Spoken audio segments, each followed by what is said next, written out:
Hello, everyone. I'm Doon Gibbs, the director of Brookhaven National Laboratory on Long Island. I also represent all 17 DOE national labs as the current chair of the National Laboratory Directors Council. It's really a great pleasure for me and for the whole NLDC to welcome you to today's panel discussion, which is entitled, What Happens After Your Internship at a DOE National Lab? A couple of items first to note. As you just heard, the session is being recorded and it will be posted for later viewing. By participating, you're consenting to be recorded.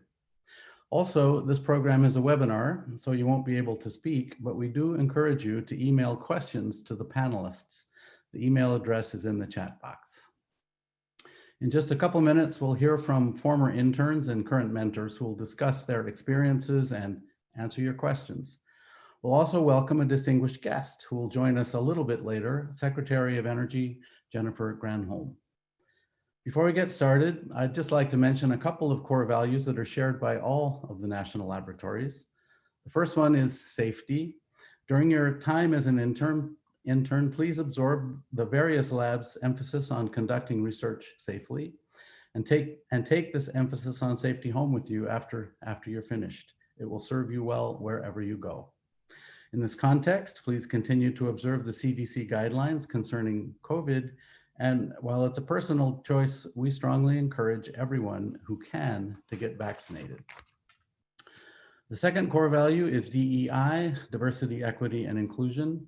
The nation's challenges are complex. In order to meet them, we need diverse perspectives.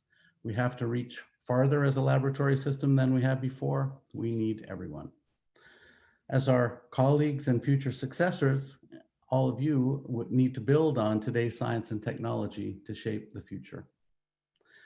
One of the goals of this program is to interest you in coming back to the labs as interns, visitors, guests, users, and also as employees. So please keep that in mind. We're interested in hearing from you down the road and welcoming you back.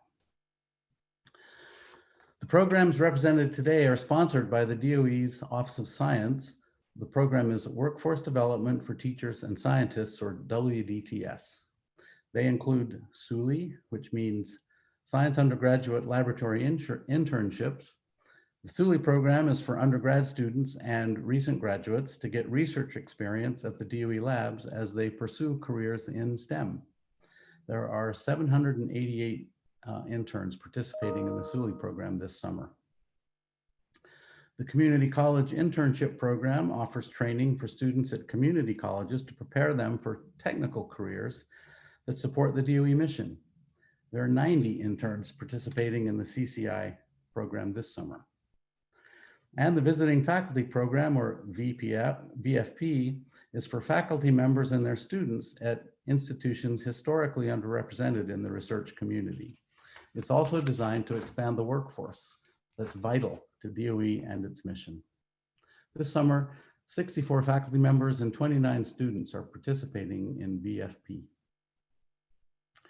These programs provide undergraduate research experiences, offer technical training to community college students, and collaborative research opportunities with faculty and students at underrepresented institutions. They've also had enormous impact. Just talking about Brookhaven's experience, we're delighted to note that the current Deputy Secretary of Energy, David Turk, was a high school intern at Brookhaven back in the mid-90s. He had a great experience. Some other recent examples: Cliff Brutus started in the CCI program, then joined the SULI program, and then took a job in industry as an engineer. In the last couple of years, we've hired him back to the lab as an engineer working on the soon-to-be constructed electron-ion collider. Jasmine Hatcher started as a community college student in the VFP program, planning to be a nurse. She subsequently joined the SULI program and then went on to obtain a PhD at Hunter College in radiochemistry. She's now a scientist in our isotope group looking for novel treatments of cancer using radionuclides. So, speaking of various panelists, let's look at them. Let's meet them now. Sam Holofield was hired at Oak Ridge National Lab in the Cybersecurity Research Group after interning through the Community College and SULI programs. Sam is mentoring his first SULI student this summer. Lori Kite was a Sully student at Los Alamos Lab and graduated from Southern University and A&M College, Baton Rouge. She returned to Los Alamos as a post-bachelor and currently works on the cybersecurity team for Johnson & Johnson. Brian Samuelson was a Sully student at Brookhaven and is working toward his master's degree in biohazardous and emerging infectious diseases at Georgetown. Nadia Zaragoza was a Sully intern at Argonne and is now a post-bachelor student at Los Alamos. Eric Gilson is a physicist and a mentor at Princeton Plasma Physics Lab. Penny McKenzie is a cybersecurity engineer and mentor at Pacific Northwest National Lab. She was also a community college intern at Idaho Lab and a Sully student at PNNL. Let me just say again, it's really a pleasure to be with all of you today, both panelists and everyone in the audience. Thank you all very much for joining. So now we'll start the program. Sam, you participated in 2 DOE internship programs at Oak Ridge, and now you work there. Tell us about your experience going from a community college intern to a Sully student to an Oak Ridge employee. Yeah, of course. First, I'd like to say I'm really honored to be invited to this program. I hate to use cliches, but the experience was nothing short of life-changing. I was a non-traditional student. Neither of my parents graduated high school. They both got GEDs, and I didn't even think to go back to college until I was in my mid-20s.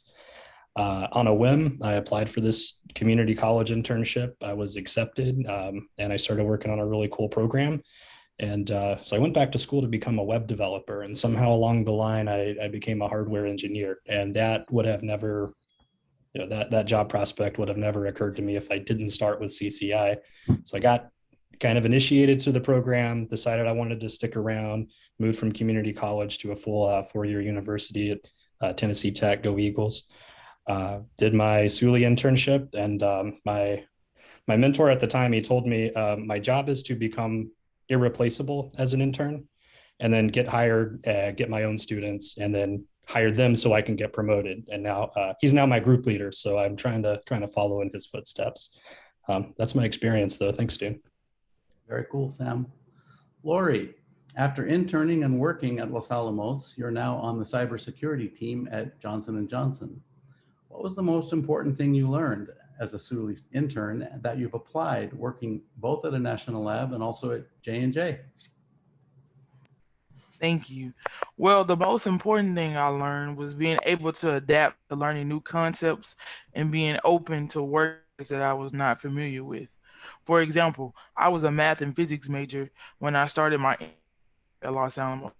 However, my first project was cybersecurity. I was nervous because this was not my area. My mentor from Southern University talked to me about the importance of networking, and my mentors at Los Alamos were so open to share information to support me in my project. Now that I have these networking skills, I can use them wherever I go. I have gained transferable skills that I now use with Johnson & Johnson. Thanks, Lori. And you probably know this, physicists can do anything. Yes, and math majors. Physics and math majors can do anything. Brian, you've spent time at a national lab, one that I know reasonably well, Brookhaven. What was your favorite experience there, and what did you learn about yourself as a result? Well, I really want to consider it my most memorable experience at Brookhaven National Lab. I remember it actually very vividly. It was the first day of my Sully internship. I was sitting through orientation, just looking around in the auditorium, just being surrounded by all different interns around the same age as me, had the same ambitions and goals. And I was just like, wow, this is the next step in my academic career. So it was amazing. And what's awesome as well is that I'm a Long Island resident. So I used to go to Brookhaven National Lab for like school trips, field trips, and we would go to check out like little cool experiments that they had around the lab. But just sitting there in the auditorium and just, it really dawned on me that I'm here and a part of potentially history, that I could be doing research at a place that I used to go to as a child. So it was amazing. Thanks, Brian. That's really inspiring. Nadia, you now have experience at both Argonne and Los Alamos. How are your experiences at these labs different, and how are they alike? Great question. So I think that my experiences were very different, both because they were very different programs and different positions, but also because of COVID. So when I did SULI at Argonne, I felt like I was part of a really big program with other interns. I lived on site with other interns who were the same age as me. I worked in an office in the nuclear science division with other undergrad and grad student interns, and we would have group meetings and stuff like that. Whereas with my Los Alamos experience, I actually started that through the Texas A&M summer online RU, but my mentors were from Los Alamos, and it was really just me and my 3 mentors. I wasn't as plugged in with other students because it was all remote, and I had to advocate for myself a little more. And I actually asked them, "Oh, can you guys hire me for a post-bachelor's after I graduate?" And they were super on board with it, but it was a lot more self-driven research and more of me advocating for myself on the project. And I was working from home, which was a really great opportunity, but definitely a very different experience. I would say though that my projects, even though I was working on very different things, they were kind of similar in that both at Argonne and Los Alamos, I felt like I was using fundamental material science as part of a larger goal for improving and developing nuclear energy and nuclear technology. So I was kind of this like small piece in a much larger puzzle. And through both experiences, I had fantastic mentors who were really committed to me having a good learning experience, as well as they really wanted to see me succeed, and they ended up writing me letters of recommendation for graduate school. So hope that answers your question. Thanks, Nadia. And you just mentioned the importance of mentors, so let's talk to them. You all wouldn't have had these kinds of experiences without their expertise. So Penny, you've been an intern, an employee, and a mentor in the National Lab system. How did your experiences as an intern impact your goals as a mentor? Thanks, Doon. Yeah, it's really quite interesting. I had fantastic mentors, going through my whole experience with Idaho National Lab and PNNL. My mentors really kind of encouraged me to browse and look at everything that the labs have to offer. So even though I was focused on one research opportunity in each internship that I did, I was able to explore other things and see the wonderful things that all of the labs had, not just in the field of research that I was doing, but other things that I might be interested in and talking with other people. And so that kind of translates over to how I mentor my interns now. I want them to have that full experience of being able to do the research that they're there to do, but also talking to everybody else that they could possibly talk to about the other research that the labs are doing. So just because I specialize in cybersecurity doesn't mean that there isn't something in nuclear security or something that's over in physics or chemistry that my cybersecurity interns would be interested in. So, I have that great experience of having both worlds in the same place at the same time. So it's really awesome. Thanks, Penny. That's a really important part about National Labs, the breadth of their programs and the way you can sort of get a feeling for a whole bunch of things that you don't necessarily work on just by being at one. So Eric, you wrote that good mentoring must include support, encouragement, creating an inclusive environment, and promoting open and honest communication. I completely agree with you, especially with creating an inclusive environment. Why is this important to you, to your career field, and even to the Department of Energy as a whole? Sure. Inclusion is important to me, my field, and the department, because inclusion is really a win-win proposition. Diversity is great, but it's not enough by itself. You don't reap the benefits of diversity without also having inclusion. Inclusive environments don't just happen automatically. You have to work to create them. It reminds me, one time I was shopping and the salesperson casually asked me what I did for a living. And I said I was a physicist. They seemed like they were in awe, and I didn't really understand why. It was a little embarrassing to put me up on a pedestal in a way. But then it dawned on me, being a physicist was something that seemed really inaccessible to them, just not possible. Like they were on the outside looking in, like they were excluded. So the question becomes, what can I do to remove barriers to make people feel welcome and safe to explore science? So when working with students and interns, they should really feel like they own the work too. They should feel like they belong. They should feel the excitement of discovery. And to do all of this means not using, or at least explaining jargon when you use it. It means making them comfortable to speak their mind, and means listening to what they have to say. It means working to check your conscious and unconscious biases too. So if you look at the numbers, it's clear that in STEM and physics, there needs to be more diversity and inclusion. And an inclusive Department of Energy will develop a stronger workforce today, for the future, generate more ideas more quickly, be more productive, and better meet the mission of the department. Thanks, Eric. So now we're going to turn back to the interns. We know that the experiences that they've had at our laboratories are unique. The question is, how did your internship at a DOE lab impact where you are today in your career? And where do you see yourself in the future? So we'll start with Sam, go to Lori, Brian, and then Nadia. Sam. Yeah, so for me, it's had a direct impact because now I have a job at a national lab, which wouldn't have happened without my internship. So I've been given a really rewarding job to do cutting edge research on automotive and transportation cybersecurity, which is a super new field. In the future, I see myself leading projects around this space because the Department of Energy transports a lot of sensitive material and very important people. And it's one of the interesting things about working at a national lab as opposed to, say, academia, is I get to see what I work on applied to something that solves the nation's security at the end of the day. And it's not a lead time of 20 years before I see a return. It's I build something, I prototype it, I put it in a truck, and there's nowhere else you can do that. There's no other opportunity that I could think of that was more valuable for my career than my initial internships through ORNL.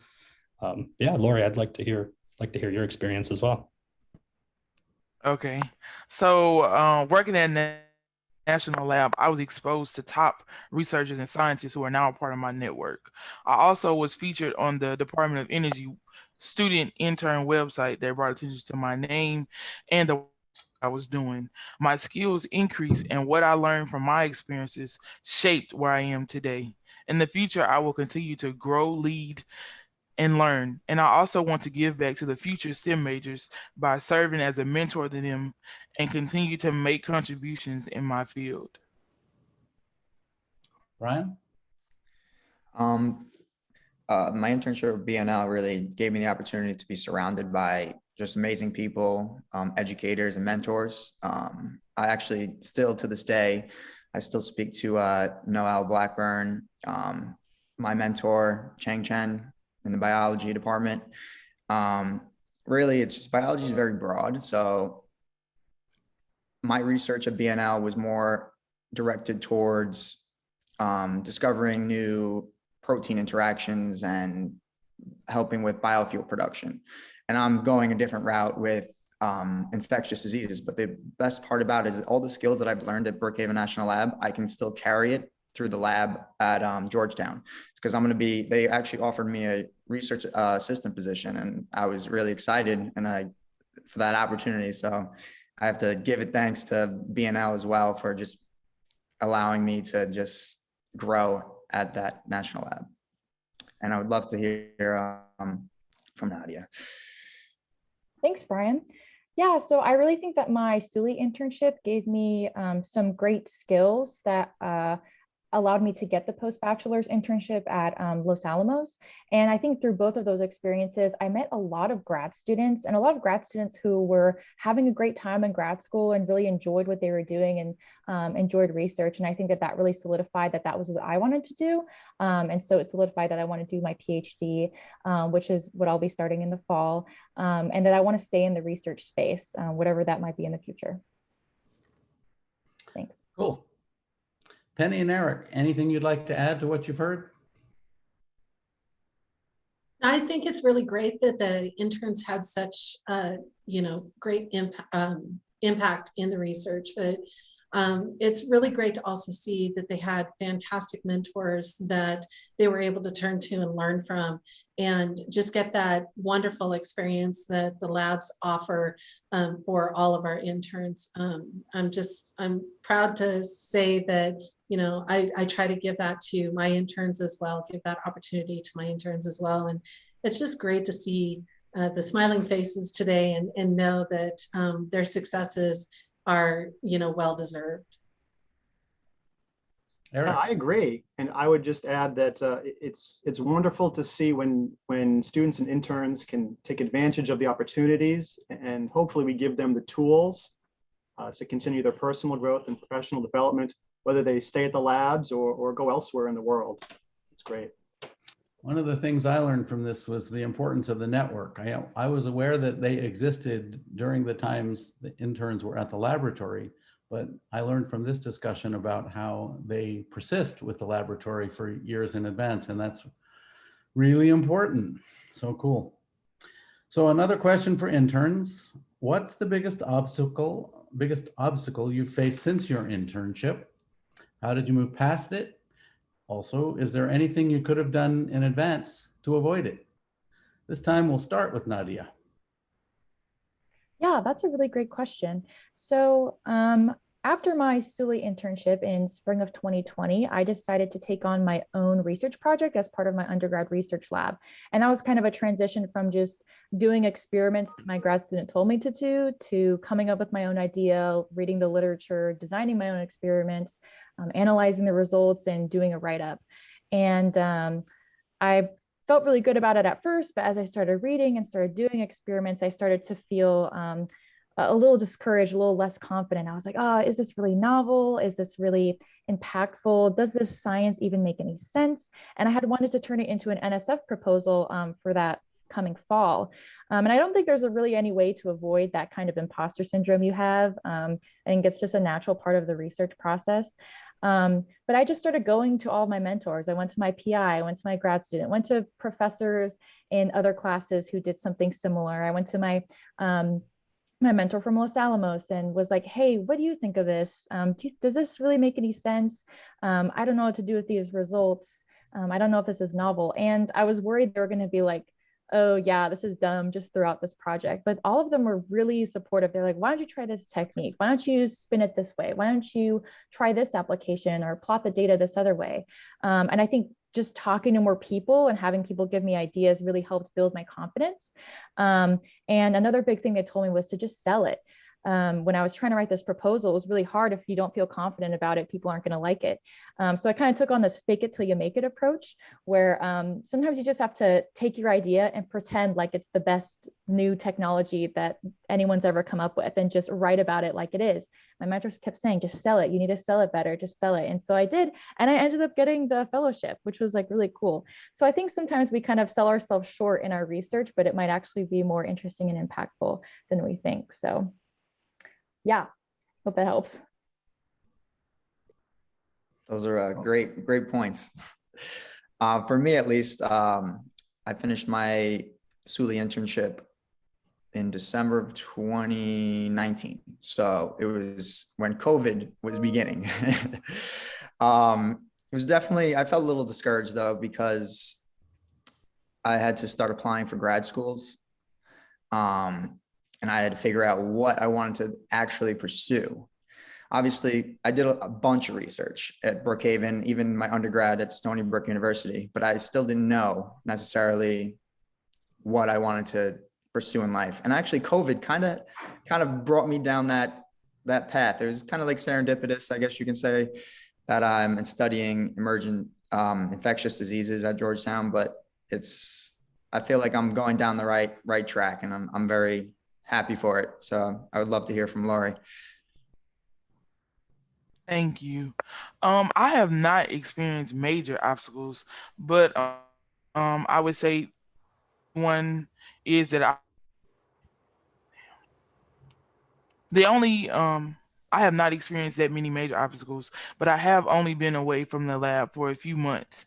And my only challenge is learning the new environment that I am now working in, both technically and socially. But I am much more comfortable with adjusting since my time at Los Alamos. And I would like to hear from Sam.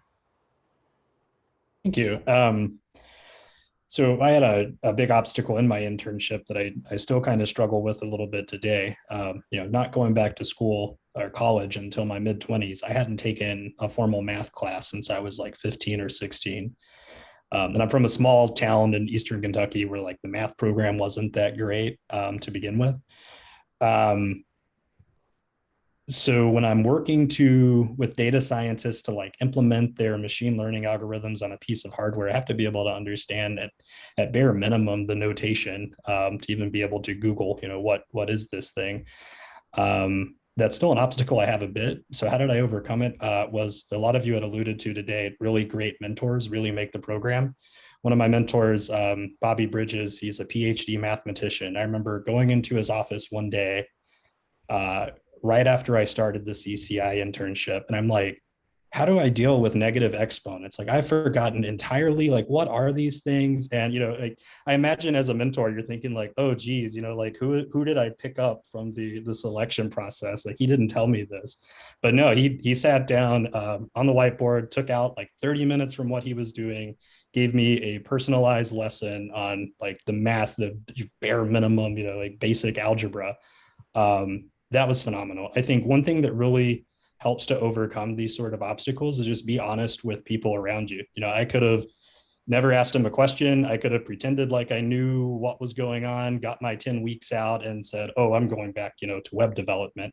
But if you're honest with the people around you, and especially being honest in deficiencies, I find, especially in the lab environment, everyone loves to learn, everyone loves to teach. Ask questions that you don't know, and someone's going to help you overcome obstacles. Very cool, Sam. Penny and Eric, based on these responses, any advice for the audience?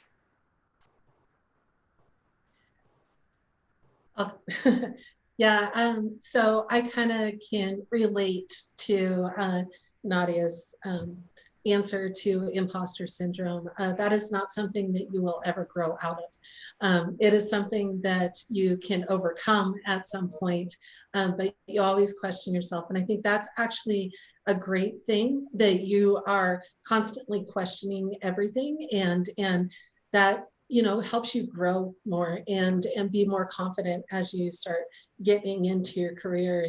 And we work in a place where we want to answer those hard questions. And so when those hard questions come up, yeah, definitely you're going to question yourself, but always know in everything that you guys do that you are the best at what you do, and you will constantly be the best at what you do. And that's why you were part of the internships at the labs, because you are the best, and we wanted you to be a part of our internship programs. And that's why, you guys had that great opportunity. And I love all these answers. It's really great. Yeah, to underscore how important this idea is of grappling with imposter syndrome, that's what I was going to talk about as well. So it's what I noticed, that framing that Nadia put up there. I totally agree. When you move from being in high school and college, you have lectures, you have homework, you do problem sets, maybe there's a right answer. 2 weeks later, you have a test, you're on to the next unit. That's great. But when you move into internships and cutting edge research, sometimes there are no answers, or the answers are messy, or they take a long time. And like we've just heard, right, you start to feel, do I belong here? Am I doing this right? And I think the answer is yes, right? And it is something that you have to grapple with, but if you can push past it, I think you're all good. So I'm going to agree with everything that I've heard about pushing on, but I'm going to add that this value of questioning imposter syndrome attaches at all levels, including scientist, group leader, ALD, and lab director, and I guess higher up. Cool. So let's talk about graduate school for a moment. What advice can you share about choosing and applying to graduate schools? We'll ask Nadia, then Brian, Penny, and Eric. Yeah, thanks. I just went through this whole process last year, so I have tons of advice. I would say one thing in addition to applying to national lab internships, if you're early in your kind of undergrad career, like you have a few summers left, apply to some REU programs, research experience for undergrads, because those are school and program specific. And so I use those as like practice rounds for writing my grad school applications. Another thing I would say is just talk to people, meet grad students, make friends with lots of grad students. And if there's a professor that you admire or a mentor you admire, just go up to them. Hey, what's your story? Like, how did you end up here? Why are you doing this? And everyone loves talking about themselves and talking about their research. No one will not talk to you. I mean, some people are busy, but most people will tell you what it's like. And it'll help you get an idea of what you might like and what you might not like, where you might want to go, where you might not want to go.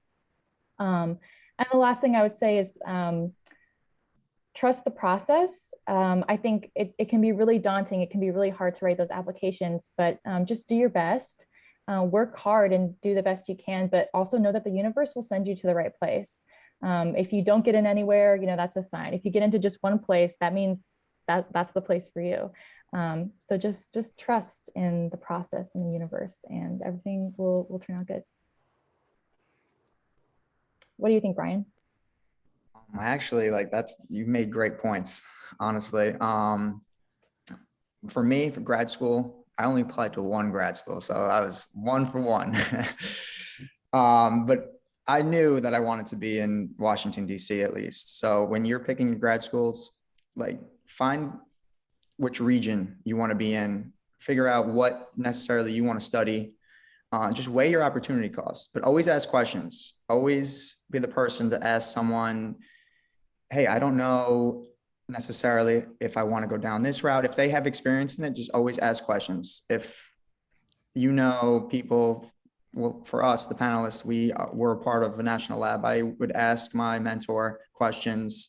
When I was doing my internship, I would talk to Noel, and because at first I wanted to go down, I was going to do an MD, PhD. And then I was thinking about it, maybe not, but I just had always thoughts about that. You just have to weigh your opportunity costs and figure out which school that you will succeed the most at. So yeah. Penny, you have anything else to add? Yeah, I just want to, reiterate everything that you guys just said about questions. Always ask questions. We have great scientists and mentors at the labs, and getting to know everyone and their experiences and their schools and their, the opportunities that are out there. We're here to help you and be there for you when you start making those decisions. And ultimately, we can't make those decisions for you, but knowing the opportunities that are out there and the colleges that offer, the classes that you want to do, or the research that you want to get into, right, is really important. And so us as mentors, we're there to, either point you in the right direction and help you talk to the people that have those experiences, or, convey the experiences that we have too. And it's just invaluable. Sorry, Eric, how about you? Sorry, I didn't mean to step on your words there. Yeah, I know some people, when you're applying to a graduate school, maybe you're intimidated by the name of the school, or maybe you're worried about the name on your diploma. But I would say you got to look past the name of the school, because it's really more about matching good students with the right program. Graduate schools can be pretty specialized in what they're really good at, and the best programs may not be where you think they are, maybe not at the big name school. You want to do physics? It's great. But plasma physics, solid state physics, quantum information science, you got to look around, because different places will have different strengths. If you're worried about not knowing what to focus on, maybe you find a bigger program with lots of people doing different topics. Some programs maybe want you to commit to a topic, your thesis topic, pretty early. Others give you more freedom to shop around for a while. So it's about finding the right match. And if you look around, I think you'll find a good match. That's really great advice. Based on this discussion, I want to go to graduate school. All right, enough humor for me. This is for Penny and for Eric. This question will help students listening today or maybe another time. What do you look for in students' applications when you're choosing SULI, CCI, or VFP participants? Penny. Yeah, when I read the application, a lot of what I'm looking for is that excitement. As you fill out the CCI or the SULI applications, you have the different essays that you have to fill out. And it gives you an opportunity to kind of talk about your experiences, what you want to do, and how that can translate to an internship. And when I read those essays and I can kind of see that passion that those students have that want to really learn and in the laboratory, at any of the laboratories. And I look for that passion. I look for, you know, there's not just one answer. There's not just like the greatest answer in the world. It's more along the lines of, you know, if they are like very direct and like, I really love and I want to do this because this is really important to me, or this is the experience that I've had. Those are the things that I look for. I don't expect any of my interns to know everything. When they come into an internship, it's the point of they're there to learn. And anybody that says they know everything, it's like, well, you know, you're coming to learn. I think you can, you know, you need to open your mind a little bit more. So it's really that learning experience for the students. Yeah, I promise that Penny and I didn't conspire earlier and compare notes to make sure we had the same answers, but we do. So not only do I mentor students, but I help review high school and college applications to a variety of programs at our lab.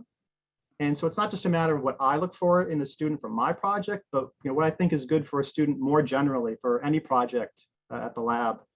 And so I love to see applicants who have taken advantage of opportunities they were presented with in life and who took advantage of opportunities they made for themselves that showed initiative. I think it's important for applicants to be sincere and earnest, right? I mean, I don't doubt that people can pull a fast one over on me, but you know, I think people's sort of joy and curiosity usually shines through in their essays. And you can tell when an applicant is really interested in your project and your lab. It's not just that they read the blurb on the website. I really appreciate applications where people have really grappled with the essay questions and given thoughtful responses. And you know, not every application checks every box, but that's okay. You know, when you're checking a box, though, you got to make sure you put like big, bold check marks in there, though.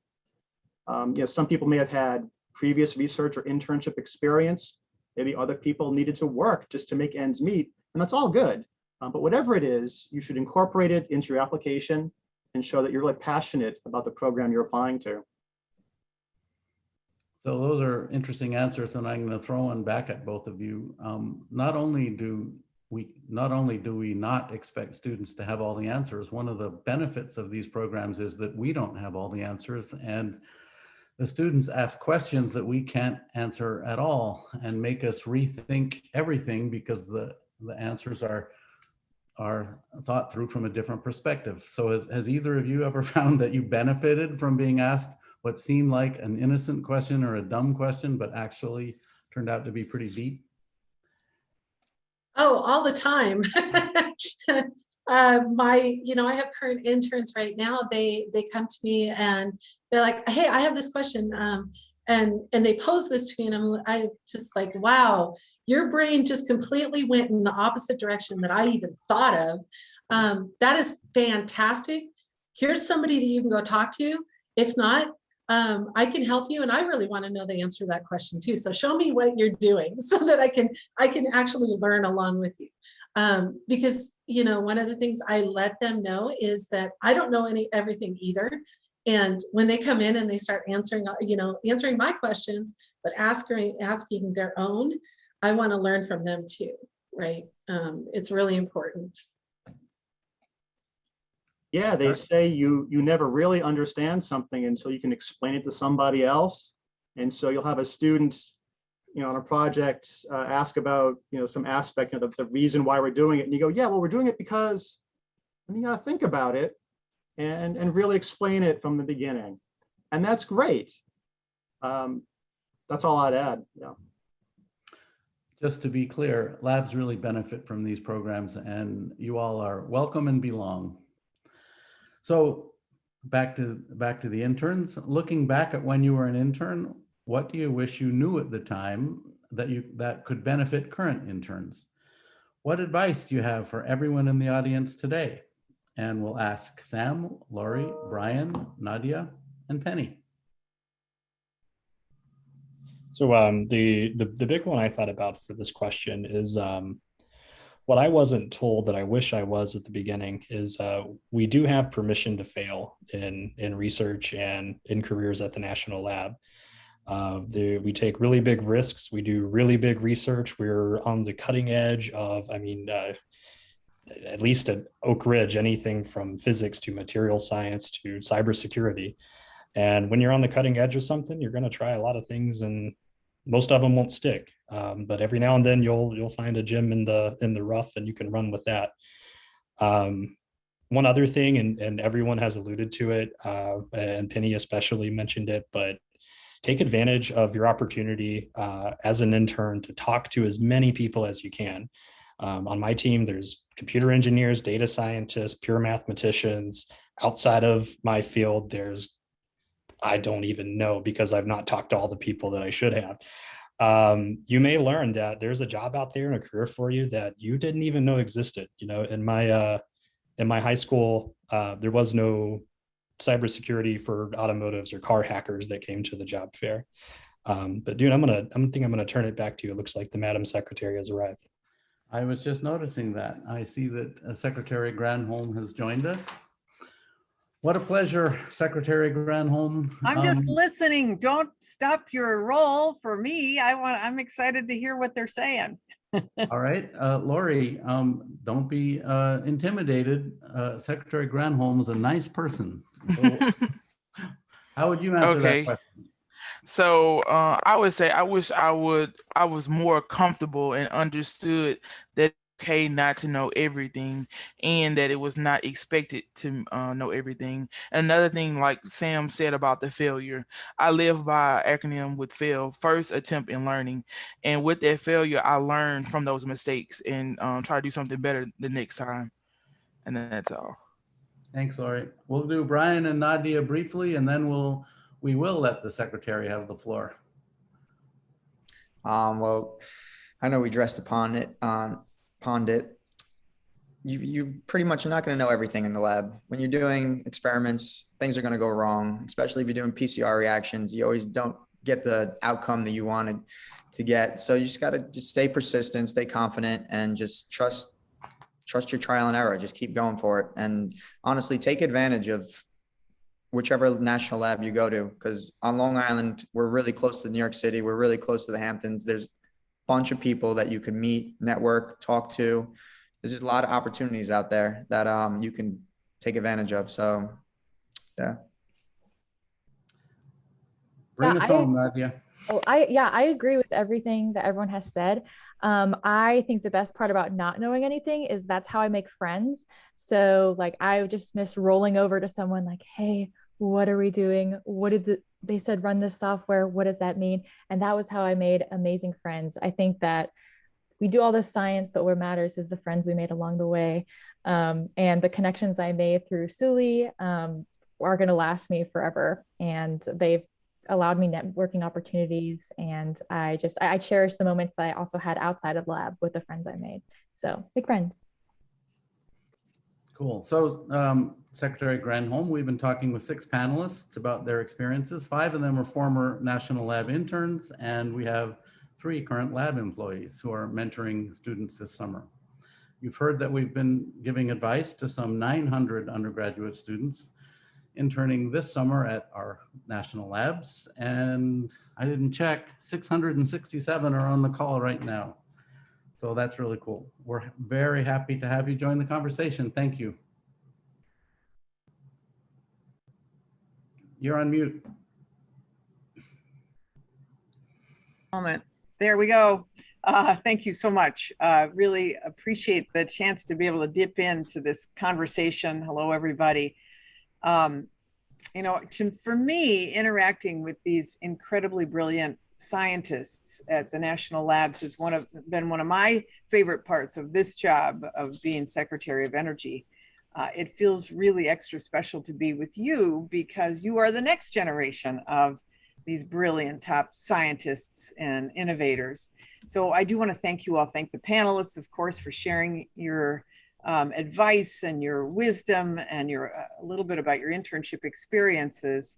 I do want to acknowledge the mentors, Penny, Eric, all the mentors for helping the students navigate and to make the most of their internships. Really important to have those relationships and somebody you can go to ask all the questions that you don't want to ask other people.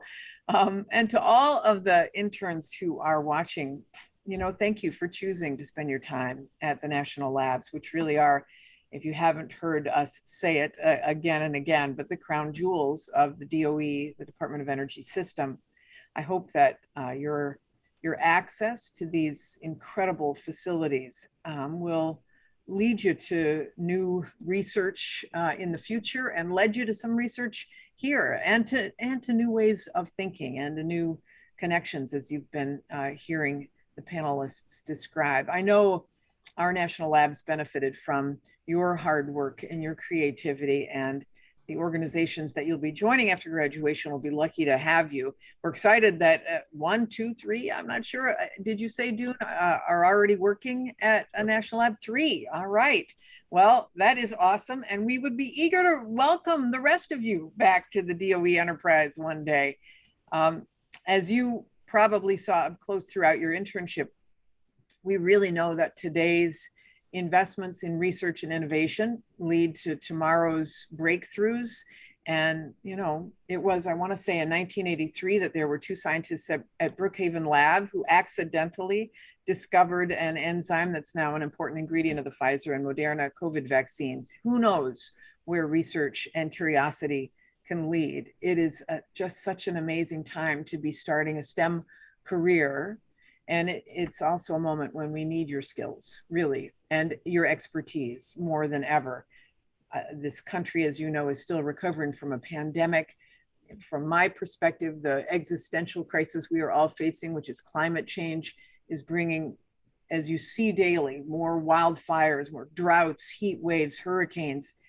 And the world is still addressing the legacy of the Cold War. And increasingly, these sophisticated cyber attackers are threatening our critical infrastructure. So as America's solutions department, the Department of Energy believes that in order to address all of those kinds of challenges, we have to base our decisions on the best available science, and we have to invest in the next generation of scientists and mathematicians and engineers. So we've invested a bit in you because we know that you'll play an important role in making our world safer and making people healthier, creating a clean energy economy, perhaps improving the environment. And we're constantly working to expand access to those opportunities to truly solve our nation's greatest challenges. We absolutely need every perspective at the table. Fulfilling the Department of Energy's mission requires this diverse, vibrant scientific community in every sense of the word. And it's why we are already working to improve and to expand the pipeline for STEM fields. Like there was a $17.3 million investment that I announced in May for college internships and research, including at historically Black colleges and universities and other minority serving institutions. And President Biden's Build Back Better agenda, which we're working to get passed through Congress right now, would really ramp up our investments in research infrastructure, especially for underrepresented communities, by orders of magnitude. So we want to make these internship programs inclusive and equitable and terrific, really, and really invite you to come back and spend your life in this area of scientific inquiry so that every student with talent and passion for science can get this hands-on experience to launch their careers. And as your class of interns show, we can find more effective solutions to build a better world when we bring talent from every pocket of the country. So I can't wait to see what you all do next, to hear about your future work on the scientific breakthroughs of tomorrow. Thank you for spending some time with us. Hope you'll come back, and whatever it is that you do, I wish you all the best and good luck. Thanks so much. Thank you, Secretary Granholm. It's really been a pleasure and also an honor to join you today with this panel. I think we learned a lot. It's been a real pleasure. And I want to echo what we just heard. The point of this is to ask you to come back. We're interested. We're interested in the future, and this kind of experience leads to a different kind of scientist. So you've heard it from me. You heard it from her. Come back. So that. I think that closes the session for today. I want to thank you all for being with us. It's been a pleasure and an honor to be also with the panelists and with the whole 900 interns in the audience, 644. Thank you for being here. If your questions weren't answered or you have additional questions, just send them to the chat box and we will get back to you. Thank you all. Good job.